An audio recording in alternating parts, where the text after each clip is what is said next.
ज्ञानाञ्जन शलाकया नेत्रं येन तस्मै श्री गुरवे नमः। निपुणाश्री गुरवे नमः।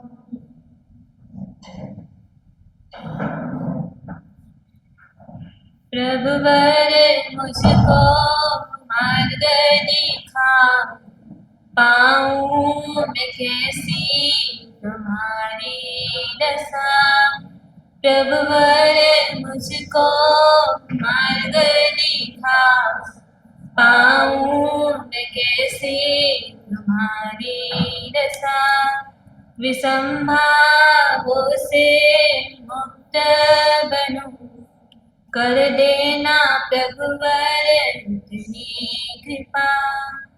मोह मिथ्या के बस में रहा, नरक निगोद के दुख को सहा। मोह मिथ्या के बस में रहा, नरक निगोद के दुख को सहा। सहते सहते पुण्य उदय से मुझको ये तेरा शासन मिला। देखूं मैं कैसे प्रभु मुझको बता, पाऊँ मैं कैसे तुम्हारा पता। प्रभुवर मुझको मार्ग दिखा, पाऊँ मैं कैसे तुम्हारी रसा। काले अनादि की प्रीत प्रभु, क्यों तो मुझको भूला विभु। काले अनादि की प्रीत प्रभु, क्यों तो मुझको भूला विभु। भूल हुई क्या मुझसे बता, न जाऊंगा दर से कदा। धीरे धीरे स्नेह नजर से करुणा का तू शुद्ध बहा। प्रभुवर मुझको मार्ग दिखा, पाऊँ मैं कैसे तुम्हारी रसा। तेरी करुणा नजर से प्रभु, आत्मिक सुख की चाह जगी। तेरी करुणा नजर से प्रभु, आत्मिक सुख की चाह जगी। करुणा की लहरों में भीगा ये मन, मिट जाए सारे भव के भ्रमण। हृदय में आया आनंद आनंद, जीवन बन गया सहजानंद। प्रभुवर मुझको मार्ग दिखा, पाऊँ मैं कैसे तुम्हारी रसा। उपकार तेरा कभी ना भूलूं, शीघ्र ही मैं अब तुम सा बनूं। तेरा मेरा अंतर मिटे, आत्मरमणता निस दिन बढ़े। अंतिम है क्या भव ये मेरा, ऐसा कोई निशान बता। अंतिम है क्या भव ये मेरा, ऐसा कोई निशान बता। प्रभुवर मुझको मार्ग दिखा, पाऊँ मैं कैसे तुम्हारी रसा। प्रभुवर मुझको मार्ग दिखा, बताऊं मैं कैसे तुम्हारी रसा। आगे की कोई चेयर खाली है, उसको पहले भर लेंगे तो ठीक रहेगा। पीछे आने वाले को फिर वो बीच बीच से आते तो। और इधर बैठने वाले भी पहले से आगे से थोड़ा सरक के बैठे। आगे आ जाइए, थोड़ा आगे सरक जाइए। नीचे जो बैठे हैं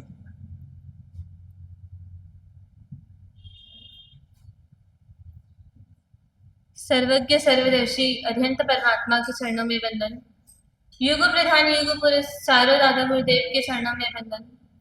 कैवल्य धर्म तीर्थ प्रेरिका आगम अज्ञा प्रवर्तिनी परम पूज्य निपुण से जमात सबके चरणों में वंदन। मम शिव निर्धारिका भवोदधि तारिका परम पूज्य गुरुवर्य श्री के चरणों में वंदन। उपस्थित धर्म प्रेमी श्रावक एवं साविका, हमारी कल बात चल रही थी MBBS कोर्स पर। MBBS करने के लिए 2 शर्तें होती हैं, और हम कौन सा MBBS कर रहे हैं? किस चीज का MBBS कर रहे हैं हम? अपने मन का माइंड बैलेंसिंग बेस्ट स्ट्रेटेजी।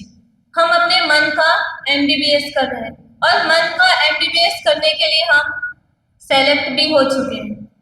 अब हम देखते हैं कि जो स्टूडेंट MBBS करता है वह अपने पहले साल में फर्स्ट प्रोफेशनल में किस चीज की पढ़ाई करता है, कौन से विषयों का उसे ज्ञान होता है। तो सबसे पहले जो विद्यार्थी MBBS करता है उसको फर्स्ट साल में 3 चीजों के बारे में ज्ञान दिया जाता है। फर्स्ट है एनाटॉमी, बायोकेमिस्ट्री एंड फिजिकोलॉजी। ये 3 विषय का ही मात्र वो ज्ञान प्राप्त करते हैं।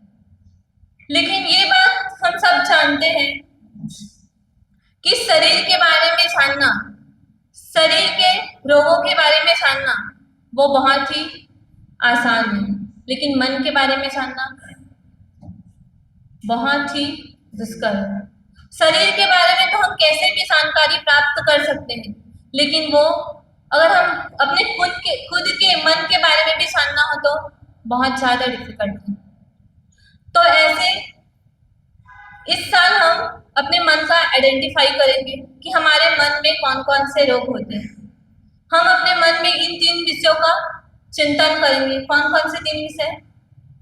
Anatomy of mind, biochemistry of mind and physiology of mind. हमारा मन जो देखते हैं कि अनेक प्रकार से रंग बदलते रहते हैं। एक व्यक्ति जिसको बिजनेस में कुछ नुकसान हुआ, वह बहुत ही निराश था। उसे कुछ पैसे की जरूरत थी वापस से अपना बिजनेस स्टार्ट करने के लिए। वह देखता है कि मैं किधर जाऊं, किनसे जरूरत की मांग करूं।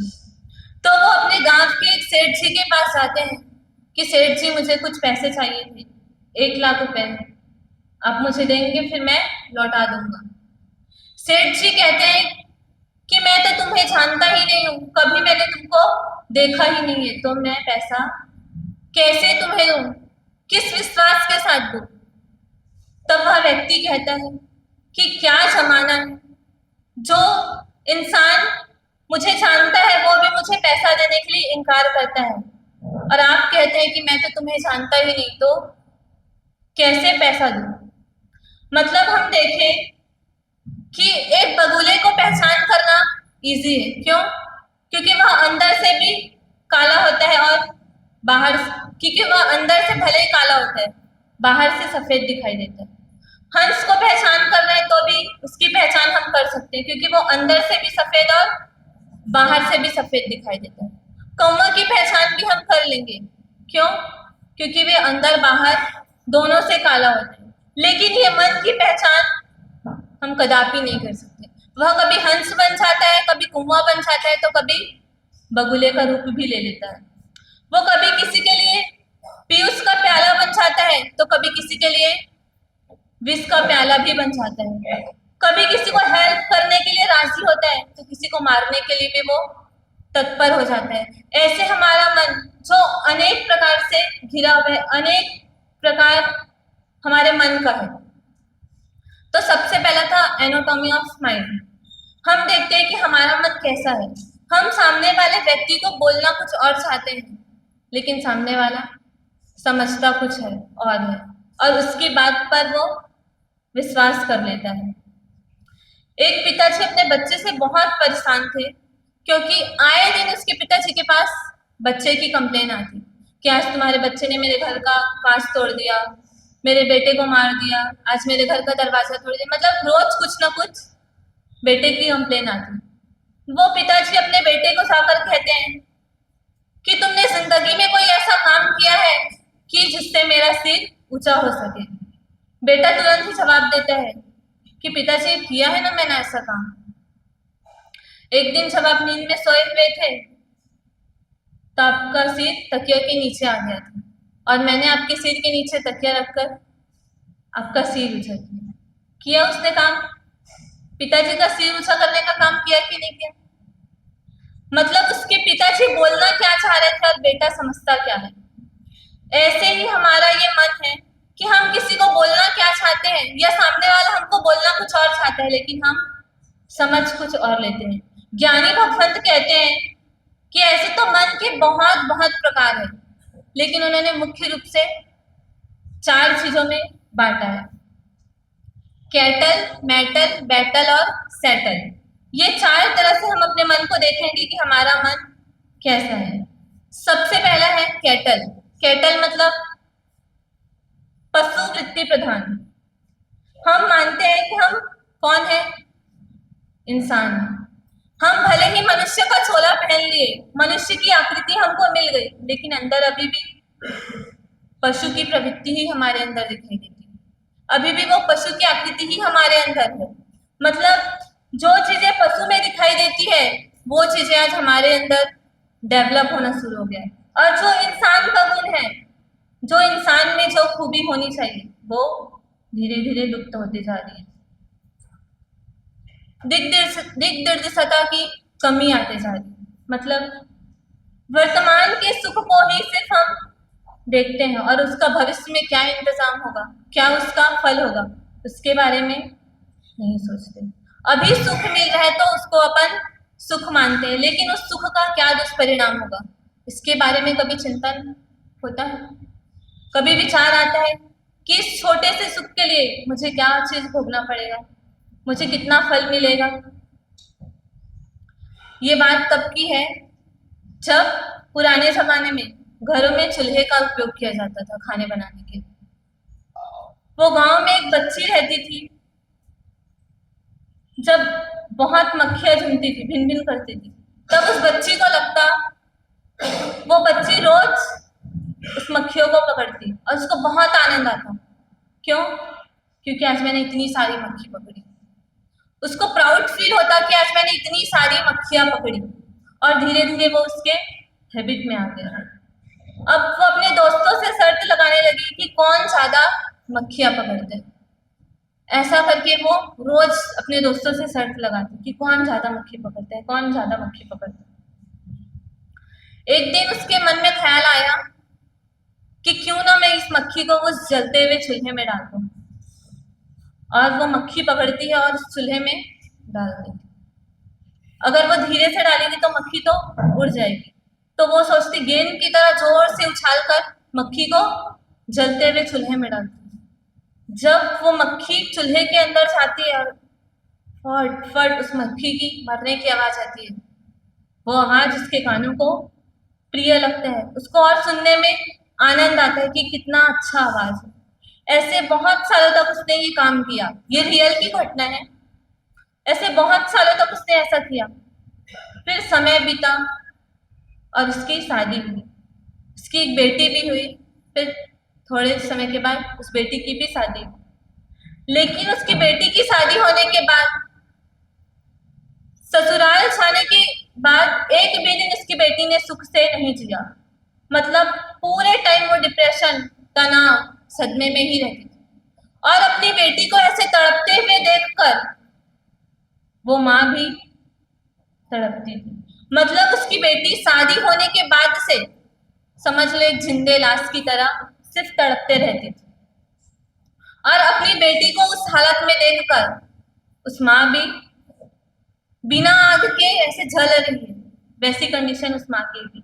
तब उस माँ को लगा कि बचपन में मैंने अपने एक आनंद के लिए, सुख के लिए, तब तो मुझे ये समझ नहीं था, और अपने एक छोटे से आनंद के लिए उसने क्या किया, हजारों मक्खियों को जलते हुए चूल्हे में फेंका। आज मेरा ये कर्म उदय में आया। तो उसको तब नहीं लगा कि ये मैंने कौन सा कर्म है, मैं क्या कर रही हूँ। अपने वो छोटे से सुख के लिए कितने जीवों को भी आग में डालने के लिए तत्पर है। लेकिन जब वो कर्म उदय में आया, तब आंखों से पानी आना शुरू हो जाता है। वैसे ही हमारी हालत है कि वर्तमान में जो सुख मिल रहा है, अभी पैसा है तो मौत शौक कर लो, लेकिन इसका फल क्या होगा वो हम कभी सोचते हैं?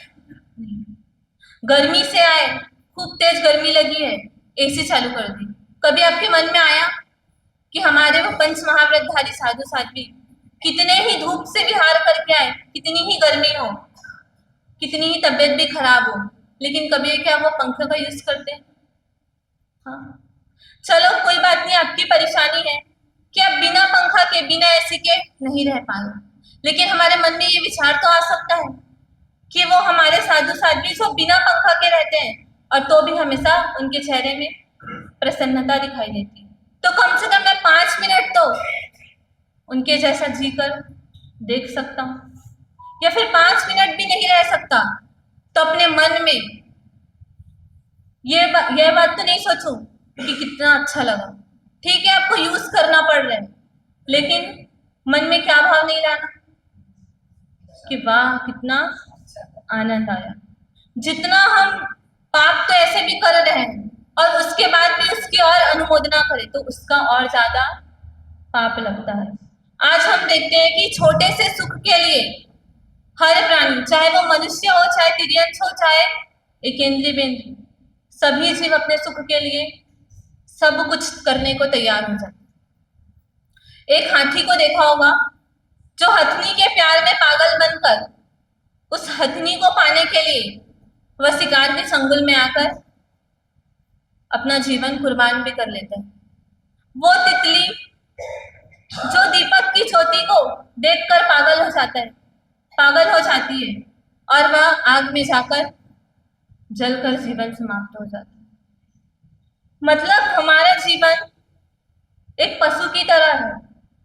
जो चीज पशु में दिखाई देती है वो सारी चीजें आज हमारे में दिखाई देती है। मतलब शेर की क्रूरता भी हमारे अंदर है, गधे की लंपटता भी हमारे अंदर है, सुअर की गंदगी प्रियता भी हमारे अंदर है। मतलब जो चीजें पशु में होनी चाहिए, पशु में होती है, वो सारी चीजें हमें दिखाई देती है। और जो चीज हमारे अंदर होनी चाहिए वो उसका कोई नामो निशान नहीं।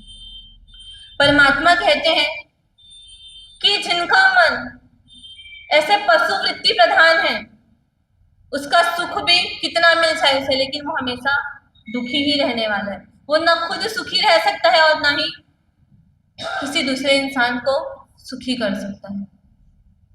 फिर सेकंड है मेटल, मतलब पदार्थ वृत्ति प्रदान। कितना भी मिल जाए लेकिन फिर भी चाहिए चाहिए की ही रटन रहती है। कितना भी धन हमारे पास क्यों ना हो, लेकिन फिर भी क्या होता है, हमारे अंदर लालच बनी रहती है कि और मिल जाए। जो मिला उसमें तो खुश होते नहीं है, और अगर दूसरे को मिल जाए तो दुखी हो जाते। हम ये नहीं सोचते कि हमारे पास तो उससे भी ज्यादा है, लेकिन उसको प्रॉफिट हुआ, इसके चक्कर में हम दुखी हो जाते हैं। कहते हैं कि सामान जुटाते जुटाते व्यक्ति की जिंदगी गुजर जाती है, और जब सामान जुट जाता है तो वो सामान जुटाने वाला व्यक्ति ही गुजर जाता है। मतलब हमको भोग में जितना आकर्षण नहीं है, उतना ज्यादा आकर्षण किसमें है? संग्रह में, परिग्रह में। मम्मन सेठ की कहानी सुनी होगी आप लोगों ने। कितना धनवान था, कितना अमीर, कितना पैसा उसके पास था, लेकिन फिर भी कहीं से कुछ मिल जाए, हमेशा उसकी दृष्टि किधर रहती थी? मुझे यहाँ से और कुछ मिल जाए, इधर से कुछ मिल जाए। एक बार तेज बारिश हुई, बाढ़ आया और एक वृक्ष नीचे गिर गया। वृक्ष की बड़ी सी टहनी वो पानी में बाढ़ में बहने लगी। वो मम्मन सेठ आधी रात को भी उसे वो दिखाई दिया कि वो बड़ी सी टहनी पानी में तैर रहे, तो वो उठकर वो बाढ़ में भी तैरने के लिए तत्पर हो जाते। क्यों? क्योंकि वो लकड़ी को बेचकर भी मैं पैसा ला सकता हूँ। मतलब इतना अमीर होने के बाद भी उसे किधर चिंता है? और चाहिए। जितना संग्रह था उसका वो भोग कर पाया क्या? नहीं। इतना मिलने के बाद भी उसने भोग नहीं कर पाया, और फिर भी और चाहिए कि रटन रहती है। हमारे पास इतना होने के बाद भी हमारी नजर, हमारी दृष्टि किधर होती है? कि किधर से और मिल जाए। मतलब कई बार कुछ कपड़े ऐसे होते हैं जिसको पहनने से हमें कंफर्ट नहीं हो रहे, हम कंफर्ट फील नहीं कर रहे, फिर भी हम उस कपड़े को पहनते हैं। क्यों? क्योंकि वो अच्छा दिखता है, लोगों में हमारी प्रेस्टीज होती है। तो आप दुख सहन कर लिए उस टाइम, किस लिए? क्योंकि लोगों के बीच मैं अच्छा दिखूंगा। मतलब जितना हमें भोग में आनंद नहीं, उतना आनंद किसमें है? हाँ, दिखावे में, लोभ में। एक बच्चा प्रभु से जाकर प्रार्थना करता है कि प्रभु, तुम्हारे लोक में 1 करोड़ रुपए का कितना पैसा होता है? तब प्रभु उससे कहते हैं कि हमारे यहाँ 1 करोड़ रुपया मतलब 1 पैसा होता है। तो वह बच्चा प्रार्थना करता है प्रभु से कि प्रभु मुझे सिर्फ 1 पैसा दे दीजिए, बाकी और कुछ भी नहीं चाहिए। कितना चाहिए? सिर्फ 1 पैसा दे दीजिए। तो परमात्मा कहते हैं 1 घंटे रुको, फिर तुमको 1 पैसा मिल जाएगा। वो बच्चा 1 घंटे तक इंतजार करता है, प्रतीक्षा करता है, और 1 घंटा बीतने के बाद वापस वो परमात्मा के पास आता है कि 1 घंटा बीत गया लेकिन अभी भी पैसा नहीं मिला। परमात्मा कहते हैं कि हमारे यहाँ 1 घंटा मतलब 1 घंटा मतलब हमारे यहाँ 1 करोड़ घंटा होता है। तब तुमको अभी 1 करोड़ घंटा इंतजार करना पड़ेगा। ये वृत्ति किसकी है? ये वृत्ति मेटल के लिए, मतलब पदार्थ वृत्ति प्रधान। जितना मिला उसमें खुश नहीं है, लेकिन फिर भी किधर हमारी दृष्टि है? और चाहिए। फिर तीसरा है बैटल, मतलब संग्रह वृत्ति, संघर्ष वृत्ति, आग्रह, अपेक्षा, अहंकार और आसक्ति। ज्ञानी भगवंत कहते हैं कि ये 4 चीज जिसके जीवन में है, समझ लो उसकी जिंदगी जीते जी नरक के जैसी। क्योंकि जिस व्यक्ति के पास अपेक्षा है, आग्रह, अहंकार है, वो हमेशा दुखी ही रहता है। जैसे एक छोटी सी चिंगारी जिसको पेट्रोल, डीजल या मिट्टी तेल का समागम मिले तो वो दावानल का भी रूप ले लेती है। वैसे ही जिसके मन में ये आग्रह, अपेक्षा और अहंकार है, वो आत्मा, वो मन कभी भी सुखी नहीं हो सकती। वो छोटे सी चीज में भी बड़ा सा बतंगड़ हो सकता है। अपेक्षा, अपेक्षा का मतलब क्या है? इच्छा, मैं जो सोच रही वैसा होना चाहिए। सबके अंदर में अपेक्षा भरी होती है, और जब वो अपेक्षा की पूर्ति नहीं होती तब हम दुखी हो जाते हैं। आप बहुत दिन के बाद, वर्षों के बाद अपने किसी मित्र के घर गए, आपके मन में अपेक्षा है, इच्छा है कि मैं आज अपने मित्र के बाद, सालों बाद मिलने जा रही हूँ, कितने वर्षों के बाद हम दोनों मिलेंगे। तो वो मित्र मुझे लेने के लिए बस स्टेशन तक आएगा, रेलवे स्टेशन तक आएगा, आपने ये अपेक्षा रखी, और आपका वो मित्र नहीं आया, तब आप दुखी हुए। क्यों हुए दुखी? अपेक्षा रखी। लेकिन अगर आप अपने मन में ये इच्छा ही नहीं रखते, ये अपेक्षा नहीं रखते कि मेरा मित्र लेने आएगा, तो आप दुखी होते क्या? चलो, वो अपेक्षा तो आपकी पूर्ति नहीं हुई, फिर आप अपने मन में एक नई अपेक्षा ली। चलो, वो यहाँ तक नहीं आया, लेकिन वो अपने घर, मेरे घर तक, दरवाजे तक मुझे लेने आएगा, अच्छे से वेलकम करेगा। लेकिन आप घर तक भी चले गए, लेकिन फिर भी ऐसा कुछ नहीं आया, तो वापस दुखी हुए। क्यों दुखी हुए? क्योंकि आपने अपेक्षा रखी थी।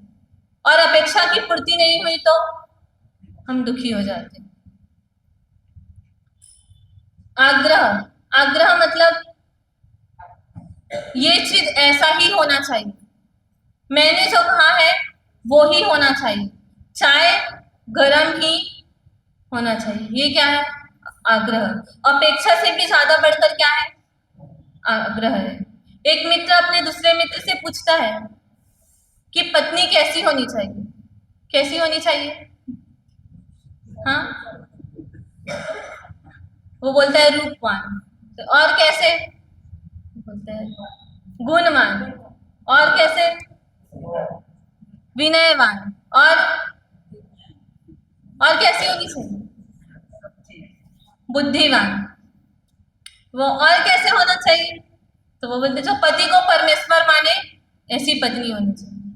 तो वो मित्र कहता है कि ये तो सपने में ही हो सकते हैं, क्योंकि हकीकत में तो ये सब पूरी होने वाली नहीं। तो वो व्यक्ति अगर अपेक्षा रखे कि मेरी पत्नी ऐसी हो, कैसी? सुंदर हो, रूपवान हो, गुणवान हो, विनयवान हो, तो वह एक दिन दुखी हुए बिना नहीं रहेगा। कोई नहीं है उसको दुखी करने वाला। दुखी वो स्वयं की इच्छा से, स्वयं की अपेक्षा से वह दुखी होता है। वैसे ही अपेक्षा से भी ज्यादा खतरनाक क्या है? आग्रह, कि मैंने जो बोला है वो ही होना चाहिए। जहां पर ही शब्द आ जाता है वो क्या है? वह आग्रह है। फिर है आसक्ति, मतलब जरूरी नहीं है कि आपके पास जितना परिग्रह है, जितना सामान है, आपको उतना पाप लगेगा, लेकिन उसके ऊपर आपकी जितनी आसक्ति होगी आपको उतना ज्यादा पाप लगेगा। एक गरीब व्यक्ति जिसके पास सिर्फ एक झोपड़ी है, खाने के लिए 2 टाइम का भोजन है और पहनने के लिए 3-4 जोड़ी कपड़े हैं, लेकिन अगर उसको उसके प्रति भी आसक्ति है, गाढ़ आसक्ति है, तो उसको ज्यादा कर्म मिलेगा। लेकिन एक धनवान व्यक्ति जिसके पास 10-10 बंगले हैं, 10-10 गाड़ी है, हर चीज है, लेकिन अगर उसको एक भी चीज के प्रति ममत्व का भाव नहीं, आसक्ति का भाव नहीं, तो उसको अब दोष किसको ज्यादा लगेगा? किसका पाप बड़ा हुआ? उस झोपड़ी में रहने वाले इंसान का कि वो महलों में रहने वाले इंसान? हाँ, लेकिन हम हमारी नजर से क्या देखते हैं कि जो इतने फैसिलिटी में रहता है, इतने सारे उसके पास परिग्रह है, तो पाप किसको ज्यादा लगता होगा? भरत चक्रवर्ती के पास कितना धन था, कितनी प्रॉपर्टी थी उनके पास, लेकिन फिर भी उनको पाप लगा। क्यों नहीं लगा? उनको अपने चीजों पर आसक्ति नहीं, किसी भी चीजों के लिए उनको उनके अंदर ममत्व का भाव नहीं था। लेकिन हमारे पास कुछ भी नहीं है, फिर भी हमको उनसे ज्यादा पाप लगता है। क्यों? क्योंकि जो भाव मेरे पास है वो भाव उनके पास नहीं था, और जो भाव उनके पास था वो भाव मेरे पास नहीं था। उनके पास अनासक्ति का भाव और मेरे पास आसक्ति, ममत्व, मेरापन। तो ये सब हमारे दुख का कारण। फिर है 4th नंबर में अहम, अहंकार। ये तो सबसे बड़ा खतरनाक, क्योंकि हर जगह हम अपने आप को ही मेन पॉइंट पर रखना चाहते हैं, मैं ही आगे रहना चाहता है, मैं, हर जगह मैं। ये कौन किया? ये मैं। जहां पे भी अच्छा काम हुआ वो किसने किया? मैं। जहां पे मैं आया, समझ लो वहां आपके जीवन में दुखी आएगा। किसी व्यक्ति ने अपनी बेटी की शादी की और वह अपने दोस्त को बुलाया शादी में, तो दोस्त ने पूछा कि अपनी बेटी को आपने दहेज में क्या दिया? तो वह बोलता है कि मैंने क्या क्या दिया, मैंने मर्सिडीज कार दी, सोफा सेट दिया, फ्रिज दिया, कंप्यूटर दिया। तो वो बोलता है कि कुछ तो दिखाई नहीं दे रहा है, तुमने क्या दिया? वहां पर तो कुछ भी नहीं दिखाई दे रहा है। तब वह व्यक्ति बोलता है कि मैंने उसे एक लॉटरी दे दी है और लॉटरी के पैसे से वो ये खरीद लेगी। मतलब लॉटरी लगेगी कि नहीं लगेगी ये कंफर्म नहीं है, लेकिन वो क्या बोल रहा है? ये सब मैंने दिया। मतलब उसका अहंकार कि फ्रिज भी मैंने दी, गाड़ी भी मैंने दी, कंप्यूटर भी मैंने दिया, लेकिन अभी वो उसको मिलेगा कि नहीं मिलेगा ये भी कंफर्म नहीं। लेकिन उसको अपने अंदर अहंकार कितना कि मैंने अपनी बेटी को इतना सारा दिया। ये चार चीज, ये क्या है? ये बैटल, मतलब छोटी सी चिंगारी जैसे दावानल का रूप ले लेती है, वैसे ही ये चार चीज जहां होंगे वहां पर दावानल लगे बिना नहीं रहेगा।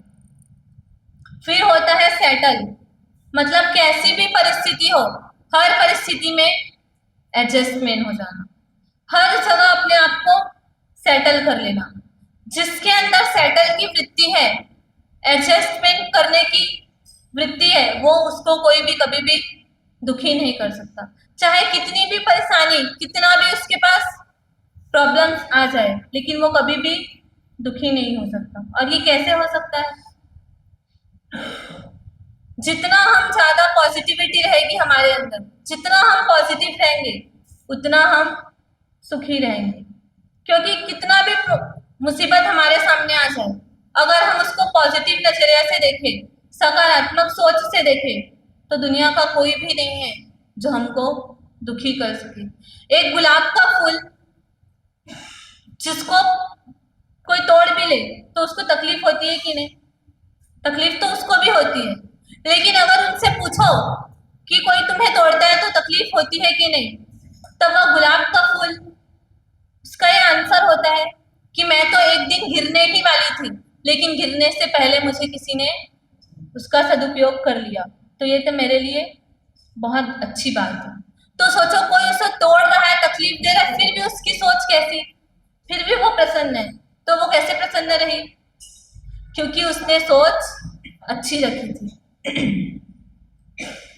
रास्ते में चल रहे हो आप, आपके ऊपर कौवा आके बीट कर लिया, तो आप दुखी होगे कि नहीं? हाँ, होगे दुखी। क्यों होगे दुखी? क्योंकि आपने क्या सोचा कि मेरे ऊपर ही क्यों गिरा, या फिर अभी नहीं गिरना था, थोड़ी देर बाद गिर जाता तो मैं यहाँ से क्रॉस हो जाती। लेकिन वो ही अगर किसी पॉजिटिव इंसान के ऊपर गिरे तो वो दुखी होएगा? नहीं होगा। क्यों नहीं होगा? उसकी सोच क्या होगी कि अच्छा हुआ भगवान ने पक्षी को ही पंख दिया है, अगर गाय भैंस को दिया होता तो क्या होता?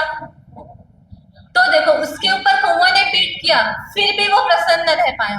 क्यों रह पाया? क्योंकि उसके अंदर पॉजिटिविटी थी, उसकी सोच सकारात्मक। अगर उनकी जगह हम होते तो दुखी हो जाते। लेकिन उसके ऊपर नए नए कपड़ा पहनकर तो चल रहा था, उसके ऊपर अगर कौवे ने बीट किया फिर भी वो दुखी नहीं हो पाया। क्यों? क्योंकि उसके पास पॉजिटिविटी है। 1000 लोगों ने एग्जाम दी, किसकी?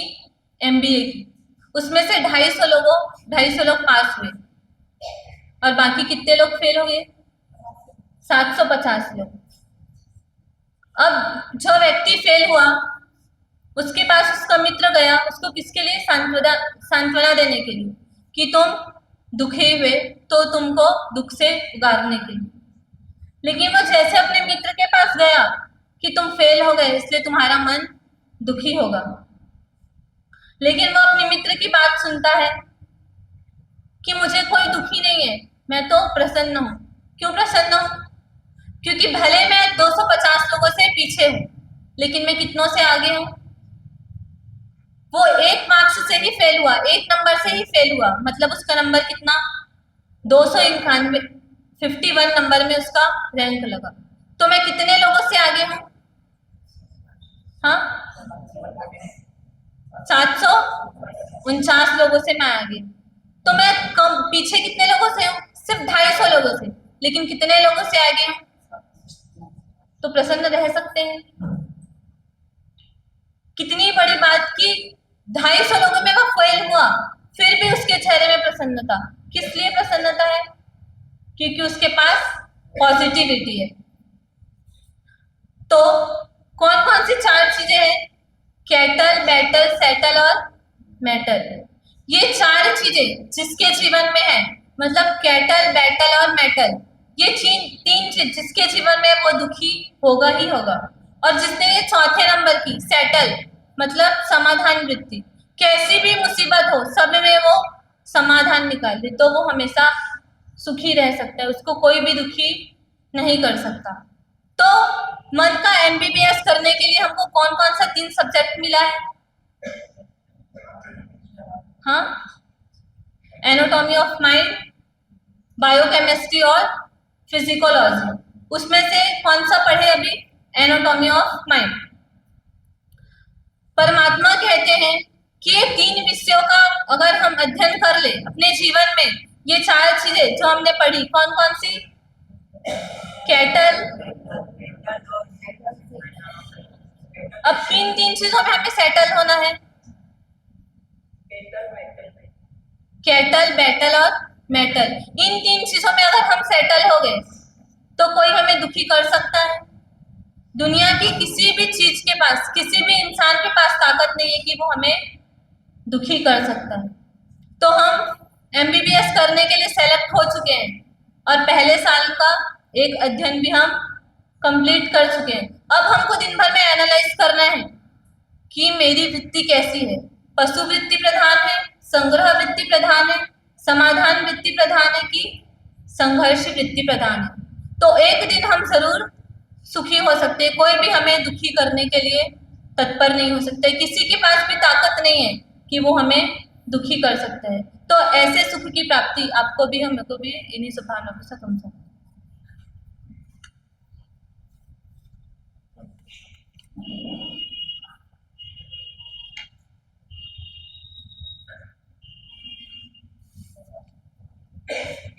शनिवार को जो ऑनलाइन दीक्षा का वीडियो बनाना है, वो वीडियो किस प्रकार बनाया जाएगा, उसके लिए मार्गदर्शन यहाँ पर से निव्या जी थोड़ा।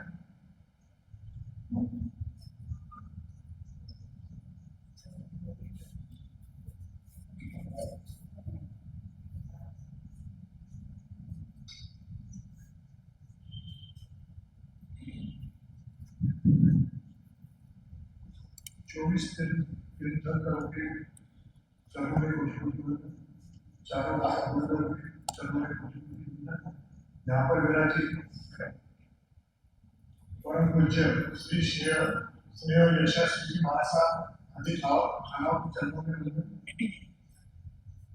महाराज साहब के आदेश से जो आप वीडियो बनाने वाले हैं का, तो उसके बारे में मैं थोड़ी सी जानकारी आपको 2 मिनट में दूंगा, 1 मिनट ऊपर में लगेगा। उसके 50 मार्क रखे हुए हैं। 5 साल से 12 साल के बच्चे पहला ग्रुप रहेगा और 12 साल से ऊपर वालों का दूसरा ग्रुप रहेगा। और जो